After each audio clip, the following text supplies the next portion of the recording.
Dimanche dernier, Jésus nous léguait son testament sous la forme d'un commandement.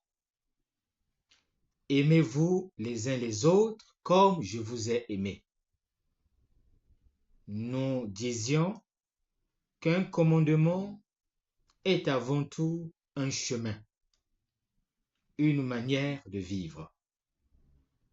À travers le commandement nouveau, Jésus nous proposait ainsi une manière de vivre dans la communauté chrétienne.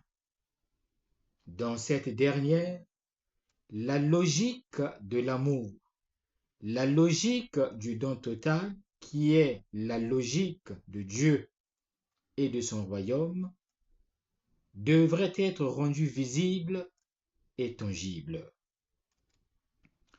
Dans l'itinéraire qui, dans le temps pascal, conduit à la célébration de la Pentecôte, donc du don de l'Esprit, le 6e dimanche de Pâques est centré sur la promesse de l'Esprit Saint. Le chapitre 15 est central dans les actes des apôtres parce qu'il marque le moment où l'ouverture aux païens devient un choix effectif et concret de toute l'Église. En effet, l'ouverture de la foi aux païens suscite des conflits et des problèmes ecclésiaux. Les chrétiens issus du judaïsme, convaincus de la valeur pérenne de la circoncision comme signe d'appartenance au peuple de Dieu, l'imposent aux convertis issus du paganisme. Le concile de Jérusalem est appelé à discerner la situation et à identifier la solution à prendre. Luc, l'auteur du livre des Actes des Apôtres, rapporte 3 témoignages. Celui de Pierre, qui parle en premier. Il est le chef de l'Église. Il a fait les premières expériences. Ensuite, Paul prend la parole, qui raconte son expérience missionnaire. Enfin, c'est l'apôtre Jacques qui tire les conclusions de la discussion. Cette dernière fut longue. La défense du point de vue de chacun acharné. Mais ils savent qu'avant tout et malgré tout, le véritable protagoniste du choix effectué n'est pas eux, mais l'Esprit qui les a appelés et qui les guide. Toute l'Assemblée adhère aux conclusions. Nous avons décidé, l'Esprit Saint et nous. Actes chapitre 15, verset 28. Dans ces paroles se révèle la conscience qu'a l'Église d'être l'organe même de l'Esprit de Dieu. Au Concile de Jérusalem, l'Esprit Saint était présent et décidait. Mais il ne canonisa que la parole de Pierre. Les interdictions voulues par Jacques n'étaient pas efficaces pour ceux qui venaient du paganisme dans l'Église, mais elles ont eu un effet positif sur la vie de l'Église. Que retenir de ce récit? Les contestations et les crises sont inévitables. L'Église est un corps unique dont nous sommes tous membres dans notre diversité. Comme tout corps sain, elle grandit et grandira jusqu'à sa pleine stature. Et toute croissance comme celle de l'adolescent comporte des difficultés d'acceptation de la nouvelle identité et des conflits avec l'ancienne. Notre époque post-moderne impose également à l'Église un saut qualitatif. Il ne s'agit pas d'une simple confrontation entre progressistes et traditionnalistes, comme ne l'était pas celle entre Antioche et les zélotes de Jérusalem. C'est la foi elle-même qui est en jeu. Le salut est pour tous et passe par la foi, indépendamment de toutes les lois sacro-saintes de la tradition. Il y a toujours un danger de trahir la tradition au nom d'un traditionnalisme qui l'empêche d'être transmise au monde d'aujourd'hui. La tradition doit toujours rester vivante et s'adapter à toutes les situations afin que personne ne soit exclu. Pour faire bref, nous pourrions presque dire que l'Église de Jérusalem nous offre des critères de discernement pour surmonter les difficultés qui peuvent survenir au sein d'une communauté chrétienne. L'Église de Jérusalem nous offre 3 critères de discernement.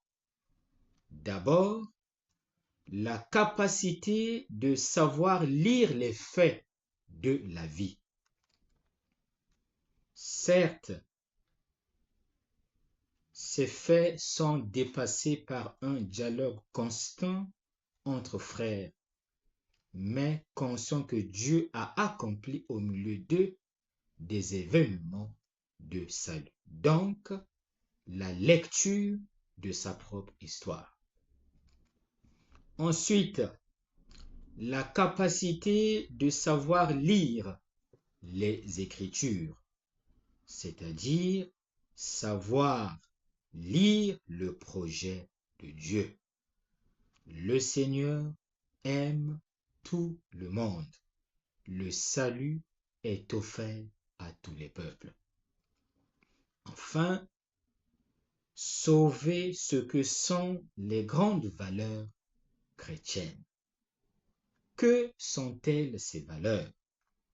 La liberté de l'Évangile, l'unité de l'Église, l'unité de la communauté, la présence de l'action de l'Esprit Saint, c'est-à-dire savoir lire l'action de Dieu agissant par l'Esprit. Au cœur du passage évangélique d'aujourd'hui se trouve l'annonce de la venue de l'Esprit Saint, le consolateur. Le mot grec est parakletos, qui donne paraclet en français. Ce terme n'apparaît que dans le corpus johannique. Il signifie ad vocatus, appelé près d'eux. Celui qui assiste et aide dans le procès. Il est l'avocat de la défense qui s'oppose à l'accusateur, c'est-à-dire Satan. Le consolateur, autrefois appelé l'Esprit de vérité, est maintenant appelé l'Esprit Saint. Ce terme a un double sens, à la fois de qualité et d'action. L'Esprit est saint et sanctificateur. Le mot saint signifie dans son origine sémitique séparé. L'Esprit est donc saint ou séparé, parce qu'il appartient à la sphère divine. Mais il est en même temps séparateur, c'est-à-dire il sépare l'homme des ténèbres du monde pervers en le plaçant dans la zone de lumière et de vie qui est celle de Dieu. Il le fait naître à nouveau. Un terme équivalent à celui de séparation est celui de consécration. La sainteté et la consécration sont également liées à l'Exode. La séparation ou la consécration ne se fait pas de manière matérielle ou locale, mais en rendant loin semblable à Jésus par l'infusion d'un amour qui répond au sien, par l'activité d'une mission semblable à la sienne. Les qualifications Esprit Saint et Esprit de vérité expriment des aspects d'une même réalité. L'amour du Père qui se communique à l'homme. L'esprit est une réalité dynamique et personnelle, dont l'activité s'étend dans le temps. Il ne parle pas de lui-même, il rappelle et fait comprendre l'enseignement de Jésus. Ce rôle qu'il joue dans la communauté le désigne comme un esprit prophétique, porteur de messages du Seigneur. Les rôles que Jésus lui attribue s'inscrivent dans la ligne prophétique. Au sein de la communauté, il enseigne en rappelant et en expliquant le message de Jésus. Dans le cadre de la mission, il témoigne en faveur de Jésus, accuse le monde et interprète l'histoire pour les disciples. en les guidant dans leur engagement. Il fait pénétrer dans les disciples ce que Jésus a dit, le rendant présent. L'enseignement de l'Esprit est celui de Jésus lui-même. Son rappel est le renouvellement de sa présence. Celui qui enseigne est l'Esprit Saint. Celui qui sépare du monde des ténèbres et de la mort, c'est l'Esprit Saint. Tant qu'il n'y a pas cette séparation, l'interprétation du message de Jésus n'est pas possible. On ne peut pas non plus pénétrer le message de Jésus sans écouter l'Esprit. Il est l'enseignant de la communauté. Enseigner et faire souvenir de tout se réfère à ce que Jésus a dit et fait, donc à toute la vie de Jésus. Quel est l'enseignement à retenir? La présence de Dieu dans le monde se réalisera dans le don de l'Esprit. Cette image spatiale signifie le changement de la relation entre Dieu et l'homme. La communauté et chacun de ses membres sont transformés en une demeure de la divinité. La réalité humaine elle-même devient le sanctuaire de Dieu. C'est ainsi que Dieu sacralise l'homme et à travers lui l'ensemble de la création. Il n'y a donc plus de domaines sacrés dans lesquels Dieu se manifeste en dehors de lui-même. Cette sacralisation produit en même temps une désacralisation, supprimant toute médiation du sacré extérieur à l'homme. Le Père n'est donc plus un Dieu lointain, mais celui qui s'approche de l'homme et vit avec lui, faisant communauté avec les hommes, objets de son amour. La recherche de Dieu n'exige pas que nous le cherchions à l'extérieur de nous-mêmes, mais que nous nous laissions rencontrer par lui, que nous découvrions et acceptions sa présence à travers une relation qui n'est plus celle de serviteur-seigneur, mais celle de père-fils. Cette nouvelle relation de l'homme avec Dieu implique sa nouvelle relation avec l'homme. Son modèle est Jésus, auquel le croyant s'assimile.